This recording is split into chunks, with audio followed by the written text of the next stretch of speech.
Chapitre entre 22 et 23 Respect de la propriété, du mariage et de l'assemblée de l'Éternel. Versets 1 à 12 Respect de la propriété et de l'ordre naturel des choses. Versets 2 à 26 Sainteté du mariage. Pureté de l'assemblée de l'Éternel. Verset 1.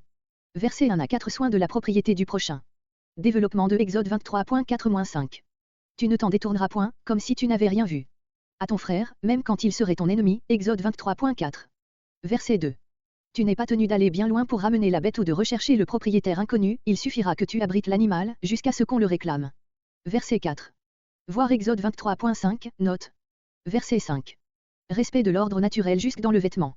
Tout ce qui tend à effacer la différence des sexes est interdit comme étant contraire à l'ordre de la création. Verset 6. Versets 6 et 8. Précepte d'humanité. Verset 7. Afin qu'il t'en arrive du bien. L'humanité, même envers les animaux, est une condition de prospérité pour le peuple de Dieu. Le législateur ne veut pas interdire d'user des petits comme nourriture, mais il veut enseigner à l'Israélite à se modérer lui-même dans ses jouissances, puis à ne pas porter atteinte à l'existence de la famille, car la mère peut avoir une nouvelle couvée, comparez Lévitique 22.28. Verset 8. Les toits en Orient sont des terrasses où l'on s'établit volontiers et même où l'on couche. Verset 9. Verset 9 à 12 Mélange interdit. Comparez Lévitique 19.19. Ce respect des distinctions établies par le Créateur dans l'ordre de la nature devait développer en Israël le respect pour les distinctions plus graves qui existent dans le monde moral. Deux sortes de graines. En Orient on sème volontiers entre les cèpes de vigne d'autres espèces de plantes. Nous ne pensons pas que ce soit là ce que veut interdire le législateur, il veut seulement empêcher que l'on ne sème dans le sol plusieurs de ces semences différentes. Comparez la défense Lévitique 19.19 à laquelle est ajoutée ici une pénalité, celle de la confiscation pour le sanctuaire du fruit des graines ainsi mêlées et de celui de la vigne elle-même. Verset 10. Verset entre 10 et 11. Lévitique 19.19. Verset 12.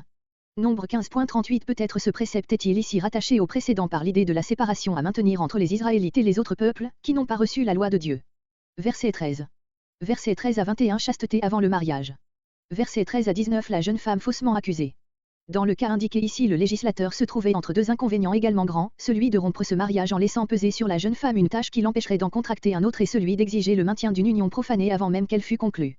Il évite ces deux inconvénients par les mesures ici prescrites, qui ont pour effet ou de mettre son honneur à couvert et d'assurer son avenir, tout en infligeant une peine au mari coupable, ou de mettre fin à cette union par la mort de la coupable, qui n'aurait pas dû consentir à la conclure, avant d'avoir confessé sa faute.